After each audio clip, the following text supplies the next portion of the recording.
2024 সালের 5ই আগস্ট আমার কাছে মনে হয়েছে বাংলাদেশ ইসলামের জন্য প্রস্তুত এবং আল্লাহ তাআলা এটাকে কবুল করেছেন। এখন এই প্রেক্ষাপটটাকে চাষ করে যেন ফসলটা আমরা তুলে নিতে পারি। আসসালামু আলাইকুম ওয়া রাহমাতুল্লাহি ওয়া বারাকাতুহু। আমাদের শ্রদ্ধাভাজন হোস্ট, আমাদের প্রিয় মাতৃভূমি বাংলাদেশে গণ্ডি ছাড়িয়ে গোটা পৃথিবীর মানচিত্রেই শ্রদ্ধেয় ডক্টর মাওলানা মিজানুর রহমান আজহারি ভাইয়ের আজকের এই আমন্ত্রণে আমরা যারা এখানে এসেছেন, আমরা প্রথমে আল্লাহ শুকরিয়া আদায় করি আলহামদুলিল্লাহ, যেরকম একটা বরকতপূর্ণ আয়োজনে আমাদেরকে আল্লাহ তাআলা শামিল হওয়ার তৌফিক দিয়েছেন। আমি দুটো ছোট কথা বলতে চাই, 2 মিনিটের কম সময় শেষ করতে পারলে আমার জন্য ভালো হবে। আমি যারাদের সাথে আমরা আজকে মিলিত হতে সুযোগ পেয়েছি, এটি বাংলাদেশের জন্য অত্যন্ত গৌরবের এবং অত্যন্ত মর্যাদার যে এরকম একটা সময় আমাদেরকে আল্লাহ তাআলা দয়া করে দান করেছেন। এখানে প্রায় সকলেই বলা যায় আমরা দীর্ঘ একটা সময় ভিন্ন রকম একটা পরিবেশে আমাদেরকে জীবন পার করতে হয়েছে। বিশেষ করে আমাদের শ্রদ্ধেয় হোস্ট আজকে যিনি, তাকে তো আসলে আমাদের এই প্রিয় মাতৃভূমিতে আমরা তো রাখতেই পারলাম না।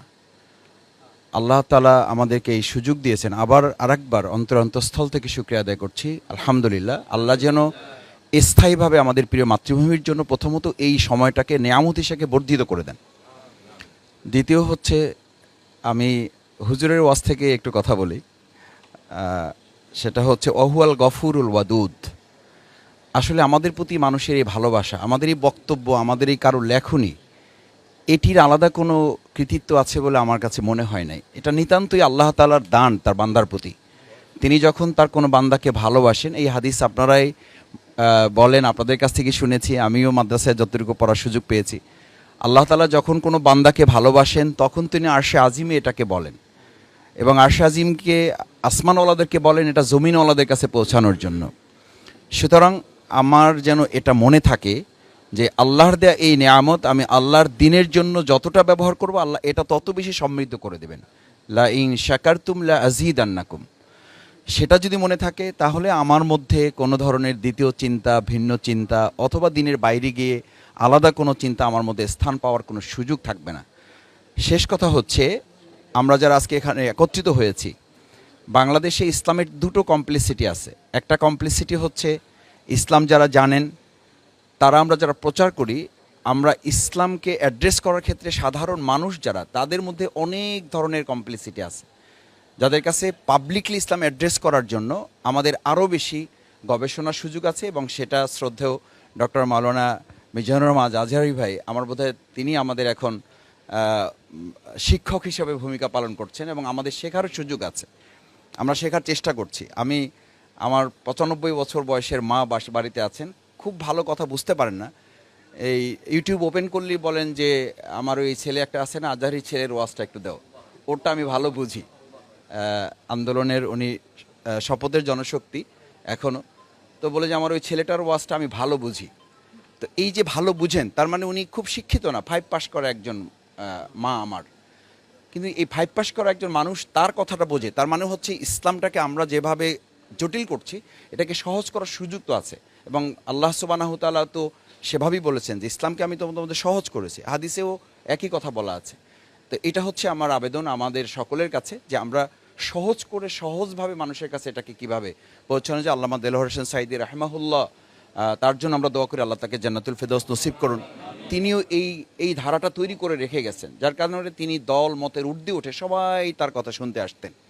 লাস্ট কথা হচ্ছে যে বাংলাদেশের এখনকার পার্সপেক্টিভটা আসলে হচ্ছে জেনারেশন টু জেনারেশন যে চেঞ্জ হচ্ছে, যেটা হুজুরের আমি শেষ কথায় এসে শুনতে পাচ্ছিলাম, জেনারেশনকে কভার করার জন্য আমাদের ইসলামাইজেশনটাকে মডার্ন টেকনোলজির সাথে যদি অ্যাডজাস্ট করার ক্ষেত্রে আমরা ইসলামকে আবার পিছনে ফেলে রাখি। আমি কোথাও দেখি যে মাদ্রাসায় ব্যানার টানানো আছে, আমি আজকেও প্রেস ক্লাবে একটু আগে কথা বলে এসেছি যে ইসলাম ও আধুনিকতার সমন্বয়।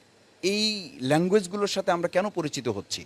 আসলে আমাদের বরং অ্যাড্রেস করতে হবে ইসলামই তো শুধু আধুনিক না, আল্ট্রা মডার্ন, এবং এটার আধুনিকতার ধারে কাছেও এখন এদেশের গোটা পৃথিবীর আধুনিকতা মানে ওই দরজায় পাই রাখতে পারে নাই।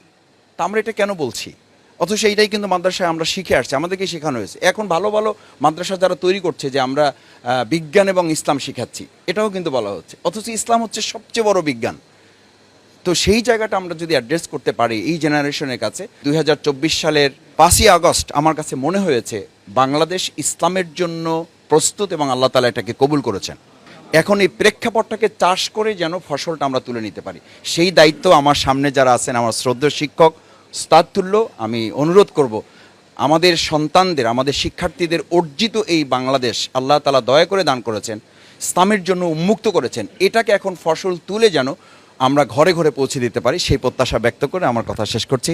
আসসালামু আলাইকুম রহমতুল্লাহ।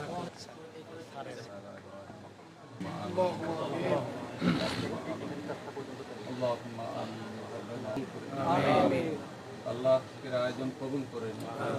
আমরা যে মহব্বত ভালোবাসা নিয়ে এসেছি, আল্লাহ